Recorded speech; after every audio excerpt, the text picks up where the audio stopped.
Абайдың 7-ші қара сөзі. Жас бала анадан туғанда екі түрлі мінезбен туады.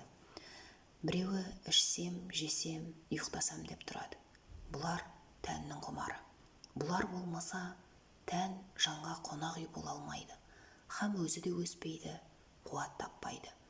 Біреуі білсем екен демекілік. Не көрсе соған талпынып, жалтыр-жұлтыр еткен болса оған қызығып, аузына салып, дәмін татып қарап, тамағына, бетіне басып қарап, сырнай керней болса даусына ұмтылып, онан ержетіңкірегенде үй түрсе де, мал шуласа да, біреу күлсе де, біреу жыласа да тұра жүгіріп, ол немене, бұл немене деп, ол неге үйтеді деп, бұл неге бүйтеді деп, көз көрген, құлағы естігеннің бәрін сұрап, тыныштық көрмейді. Мұның бәрі жан құмары. Білсем екен, көрсем екен, үйренсем екен деген.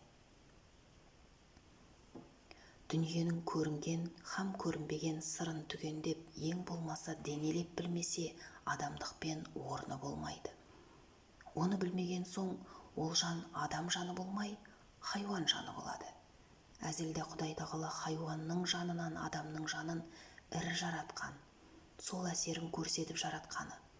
Сол қуат жетпеген, ми толмаған ессіз бала күніміздегі бұл немене, ол немене деп бір нәрсені сұрап, білсем екен дегенде ұйқы, тамақ та есімізден шығып кететұғын құмарымызды ержеткен соң, ақыл кіргенде орын тауып, ізденіп, кісісін тауып, сұранып, ғылым тапқандардың жолына неге салмайды екенбіз?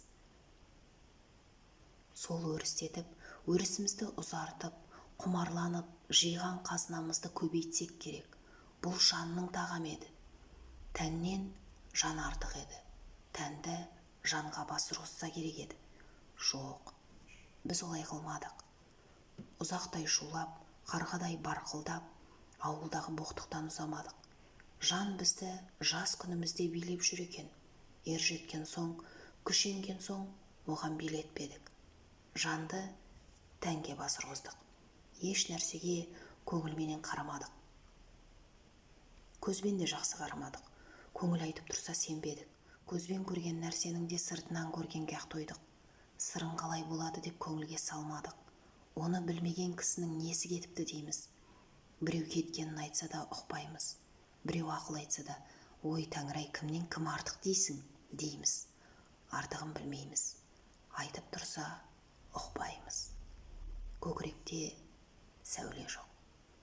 Көңілде сенім жоқ. Құр көзбенен көрген біздің хайуан малдан неміз артық? Қайта бала күнімізде жақсы екенбіз. Білсек те, білмесек те, білсек екен деген адамның баласы екенбіз. Енді осы күнде хайуаннан да жаманбыз. Хайуан білмейді, білемін деп таласпайды. Біз түк білмейміз. Бізде білеміз деп надандығымызды білімділікке бермей таласқанда, өлер тірілерімізді білмей, күре тамырымызды адырайтып кетеміз.